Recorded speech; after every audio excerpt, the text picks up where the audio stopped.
যোৰহাটত মাইনা বিশ্বকৰ্মা ঠিকাদাৰে জলজীৱনৰ ধন নোপোৱাৰ কৰুণ পৰিণতি। আজি বিশ্বকৰ্মা পূজা, চাৰিওফালে উৎসাহ উদ্দীপনা, কিন্তু যোৰহাটৰ এটা চৰকাৰী কাৰ্যালয়ৰ বিশ্বকৰ্মা পূজাত নাই কোনো উৎসাহ উদ্দীপনা, নাই মাইকৰ মাত, নাই দিহানাম, নাই ভাওনা।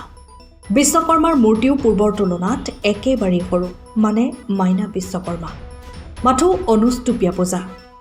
পূৰ্বে এই কাৰ্যালয়টোত বিশ্বকৰ্মা পূজাত নাম প্ৰসংগ, দিহানাম, ভাওনা আদি সকলো হৈছিল, কিন্তু এই বৰ্ষত একো নাই। ইয়াৰ মূল কাৰণটোৱে হৈছে এই বিভাগটোৰ ঠিকাদাৰসকলে জলজীৱন মিছনৰ কাম কৰি আজি কেইবা মাহে এটকাও পোৱা নাই ধন। ঠিকাদাৰসকলে পাবলৈ আছে 40 কোটিতকৈও অধিক টকা, যাৰ বাবে ঠিকাদাৰসকলৰ পানীত হাঁহ নচৰা অৱস্থাৰ সৃষ্টি হৈছে, যাৰ বাবে তেওঁলোকে হেঁপাহৰ বিশ্বকৰ্মা পূজা ভাগিও অনুষ্টুপীয়াকৈ অনুষ্ঠিত কৰিবলগীয়া হৈছে। ঠিকাদাৰসকলৰ বিশেষকৈ আমাৰ এটা সময়ত আমি ঠিকাদাৰসকলে এই আপোনালোকৰ আগত বিগত বছৰবিলাকত আপোনালোকো আহিছিলে, আমি ইয়াতে ভাওনাও অনুষ্ঠিত কৰিছিলোঁ, দিনজোৰা কাৰ্যসূচী আছিলে, আমাৰ দিহানাম আছিলে, আমি সকলো প্ৰগ্ৰেম কৰিছিলোঁ। কিন্তু আমাৰ ভাৰতীয় সন্মানীয় প্ৰধানমন্ত্ৰী মোদী ডাঙৰীয়াৰ আমি সপোনৰ আঁচনি যি JJM আঁচনি, এই আঁচনিক যেতিয়াৰ পৰা আমি কৰিবলৈ ল'লোঁ, এই আঁচনি কৰাৰ পাছতে আমাৰ এই বিশ্বকৰ্মা পূজা আজি ইয়াত আমাৰ নিজৰে অতি লজ্জিত হৈছোঁ। আমি আমাৰ ইয়াত আজি একো অনুষ্ঠান আমি পাতিব পৰা নাই। আমি সেয়েতো আপোনালোকে আমাৰ এই মূৰ্তিজনা চাওক, আমাৰ মানে মূৰ্তিজনাও JJM আহি আজি মানে আমাৰ মাইনা বিশ্বকৰ্মাত পৰিণত কৰি দিলে। এই JJMৰে ফল বুলি আমি অনুমান কৰিছোঁ আমাৰ সকলো ঠিকাদাৰে, কাৰণ আৰ্থিকভাৱে কোনো একো অনুদান দিব পৰা নাই। ইয়াত সকলোৱে মানে বৰ হয়তো ধূপৰ পেকেট এটা লৈ কোনোবাই আহি আজি ইয়াত চকু পানী টুকিহে ধূপডাল দিবলৈ আহিছে। গতিকেলৈ এনে পৰিস্থিতিত আমি এই পূজাস্থলীৰ পৰাই আমি চৰকাৰক অনুৰোধ জনাইছোঁ যাতে আমাৰ ঠিকাদাৰসকলৰ প্ৰতি তেখেতসকলে সুদৃষ্টি পৰে।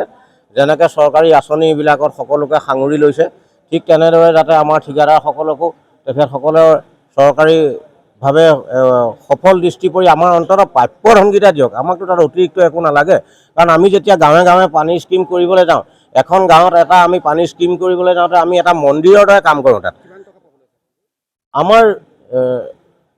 আমাৰ স্থানীয় হিচাপে আমাৰ প্ৰতিজন আমাৰ এই ইয়াৰ কণ্ট্ৰেক্টৰে ধৰক কোনোবাই 1.5 কোটি, কোনোবাই 70 লাখ, কোনোবাই 80 লাখ, কোনোবাই হয়তো 30 লাখ, মানে নিজৰ নিজৰ সামৰ্থ্য অনুযায়ী সকলোৱে আমাৰ এই ডিভিজনে আমাৰ যোৰহাটতে প্ৰায় 40 কোটি টকা এনেকৈ আমাৰ পাবলৈ আছে আমাৰ স্থানীয় সৰু সুৰা কণ্ট্ৰেক্টৰবিলাকে।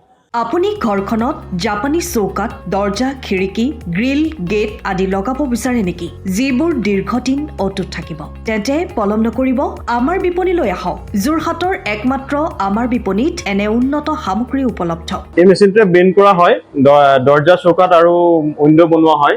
বাকী আমাৰ গেনব্লাইজত হয় এইবিলাক। আমাৰ ঠিকনা শ্ৰীৰাম এলুমিনিয়াম চেণ্টাৰ, DCB তিনিআলি, তৰাজান, যোৰহাট 785006। যোগাযোগৰ নম্বৰ 8638967754 অথবা 9401552548। পাল্লা বনোৱা আছে, গেলভেনাইজৰ হয়, এইটো প্ৰেছ ষ্টীল বুলি কয়। গেলভেনাইজৰ উইণ্ডো হয়। ইয়াত ষ্টীলৰ এইবিলাক গ্ৰিল দিয়া আছে, এক্সট্ৰাকে গ্ৰিল প্ৰয়োজন নাই, গ্ৰিল চব লাগি গৈছে। আৰু এইফালে মস্কিটো নেটো দিব পাৰে, এইটো মস্কিটো নেট, এইফালে বেক চাইডে মস্কিটো নেটৰ পাল্লা আছে। পকাত নি পিনে ঘৰটো আৰম্ভ কৰোঁতে লৈ যাবলগীয়া হয়। তেতিয়া পকাত দি দিলে মানে ইয়াত ঢেলাই সোমাই যাব, মছলা সোমাই যাব, বালি মছলাটো ভৰাই দিলে মানে মজবুত হৈ যাব। ইয়াৰ সময়ৰ খবৰ সময়ত পাবলৈ ফ'ল' কৰক টাইম অফ আছাম।